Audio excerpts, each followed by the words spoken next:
Episode की शुरुआत में स्काई इल्म सेक्ट को दिखाया जाता है, जहाँ पे हमारा मेन कैरेक्टर जो होता है वो बहुत मज़े से घूम रहा होता है और कहता है, आंटी ने जो मुझे गाइडलाइंस दिया है उन गाइडलाइंसों को पालन करते हुए मैं बहुत ही आसानी से डॉगी में ट्रांसफ़र हो गया। आज तो मैं पूरी तरीके से स्काई इल्म को घूम लूँगा।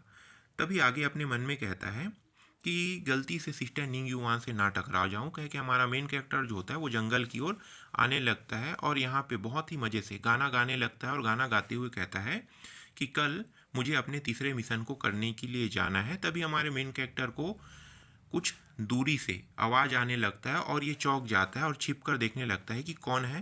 कह के हमारा मेन कैरेक्टर छिप कर देखते हुए कहता है कि ये तो मेन लीड किनसेन है और उसके साथ ली जिन भी है। चलो इन दोनों की बातें सुनते हैं, ये दोनों क्या बात कर रहे हैं। क्या कि हमारा मेन कैरेक्टर जो होता है वो घूर घूर के देख रहा होता है और अपने कान को उनकी ओर करते हुए उनकी बातों को सुनने की कोशिश करने लगता है। तभी इन दोनों को दिखाया जाता है, ये दोनों एक दूसरे से बातें करने लगता है और ये जो कमीना किनसेन होता है वो कहता है कि किनयान जो है वो ट्रांसफ़र होके यान यान पीक में जा चुका है। अब वो बाई लिनसुई का डिसाइपल बन चुका है, तुम्हारे लिए बहुत ही मुश्किल होगा उनके पास जाना। तभी ये जो लड़की होती है वो कहती है कि मुझे माफ़ कर देना सीनियर ब्रदर, ये सब मेरी गलती है। उतने में ये जो कमीना होता है वो एकदम प्यारा सा भोला सा शकल बना लेता है और कहता है कि इसमें तुम्हारी कोई गलती नहीं है। वो अचानक चेंज हो गया, ऐसा लगता है कि उसके बॉडी में कोई दूसरा जो पर्सन है वो आ गया है। कह के इस लड़की से कहने लगता है, लेकिन उससे ज़्यादा इम्पॉर्टेंट तुम मेरे लिए ज़्यादा इम्पॉर्टेंट हो। कह के इसे सेड्यूस करने की कोशिश करने लगता है और ये जो लड़की होती है इनकी मीठी मीठी चीनी चुपड़ी चुपड़ी बातों पर आने लगती है और कहती है कि सीनियर ब्रदर मैं अपना बेस्ट ट्राई करने की कोशिश करूँगा। तभी ये जो कमीना होता है वो कहता है कि तुम्हें ऐसा कुछ करने की ज़रूरत नहीं है, स्काईरिल में सेलिब्रेशन आधे महीने बाद होने वाला है, उसके लिए मैंने पहले ही प्लान बना के रखा है, बस तुम्हें मेरे प्लान के मुताबिक चलना होगा। और इविल इस्माइल हंसते हुए अपने मन में कहता है कि लड़कियों को सेड्यूस करना बहुत ही आसान होता है, बस उसके पास थोड़ी बहुत मीठी मीठी बातें जो है वो बोल लेना चाहिए, जिससे इसका जो माइंड होता है वो आसानी से मैनिपुलेट हो जाता है। तब इस लड़की को दिखाया जाता है जो कहता है कि सीनियर ब्रदर आप जैसा कहोगे मैं वैसा करने के लिए तैयार हूँ। और हमारे मेन कैरेक्टर जो होता है वो अपने मन में कहता है कि ये दोनों अभी भी मेरे साथ स्कैम करने के इरादे पर है, इन्हें अभी भी मेरा ब्लड चाहिए।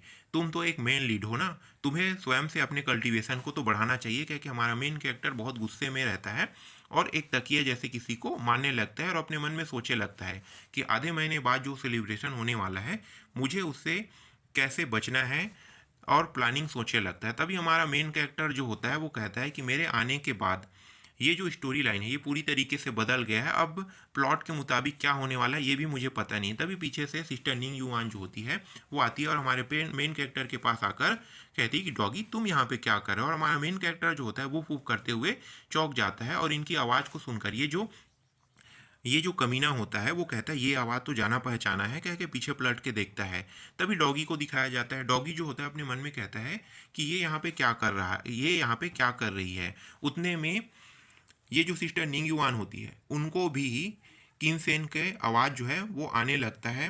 तभी पीछे पलट के देखती है और कहती है कि वहाँ पे कौन है, और देखती है कि ये तो सीनियर ब्रदर किन है। सीनियर ब्रदर किन आप यहाँ पे क्या कर रहे हो। इसे देखकर ये जो कमीना होता है वो घबरा जाता है और कहता है कि ये यहाँ पे क्या कर रहा है, ये यहाँ पे क्या कर रही है। और ये जो लड़की होती है ये भी पूछने लगती है सीनियर ब्रदर क्या आप ठीक हो। फिर सिस्टर निंग युआन जो होती है वो डॉगी से कहती है कि इससे मिलो और इन्हें हेलो कहो। कह के सीनियर सिस्टर निंग जो होती है वो डॉगी से कहती है और सीनियर ब्रदर किन के पास जाते हुए उससे पूछती है कि क्या आप दोनों डाउ कंपेनियन हो। मैंने बिल्कुल भी एक्सपेक्ट नहीं किया था कि आप लोग यहाँ पे घूमने के लिए आओगे।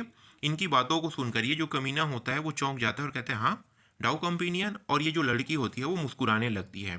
तभी ये जो कमीना होता है वो कहता है कि सिस्टर निंग आप गलत समझ रहे हैं, हम दोनों तो यहाँ पे सिर्फ बात करने के लिए यहाँ पे आए हुए थे। तभी इस लड़की को दिखाया जाता है जो घूर कर देखने लगती है और हमारा मेन कैरेक्टर जो होता है वो अपने मन में कहता है कि ये जो किनसेन है ये इडियट, क्या तुम ये नहीं जानते कि लड़कियों को भी इन सभी चीज़ों के बारे में पता रहता है। क्योंकि हमारा मेन कैरेक्टर जो होता है अपने मन में कहता है। तभी सिस्टर निंग जो होती है किनसेन से कहता है कि आप लोग अपनी बातों को और अपने कामों को आप लोग कर सकते हो। मैं यहाँ से अब जाने वाली हूँ कह के गुड बाय कह के यहाँ से ये जाने लगती है। तभी ये पूछती है कि क्या आपको और कुछ कहना है? ये कुछ नहीं कहता और फिर गुड बाय कह के इन दोनों को गुड बाय कह देता है और अपने मन में कहता है कि सिस्टर निंग, प्लीज़ आप गलत मत समझना, मैं तो सिर्फ इनके साथ कुछ वार्तालाप करने के लिए आया था और बस तुम मेरे लिए हो और मेरे लायक हो कह के ये अपने मन में कहता है।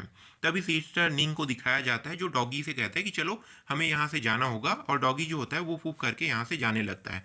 और इस कमीने को दिखाया जाता है जिनका चेहरा जो होता है वो पूरी तरीके से डाउन हो जाता है और उन्हें देखते हुए कहता है, अपने मन में कहता है कि सिस्टर निंग तुम वाकई में बहुत खूबसूरत हो। और इसे घूर घूर कर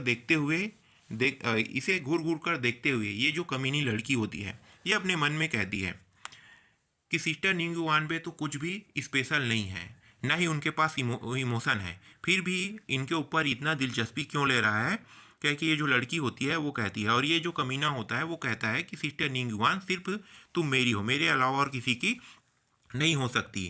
तभी इस लड़की से ये जो कमीना होता है वो कहता है कि सिस्टर मेरा जो प्लान है, मुझे मेरे प्लान के हिसाब से तुम्हें चलना होगा, क्या तुम मेरी मदद करने के लिए तैयार हो कह के एक प्यारा सा भोला सा शकल बना लेता है। और ये जो लड़की होती है इनकी चीनी चुपड़ी बातों पर आ जाती है और इस लड़की और किन से इनको दिखाया जाता है। लड़की जो होती है वो पूछती है कि क्या मैं तुम्हारे लिए इम्पोर्टेंट हूँ?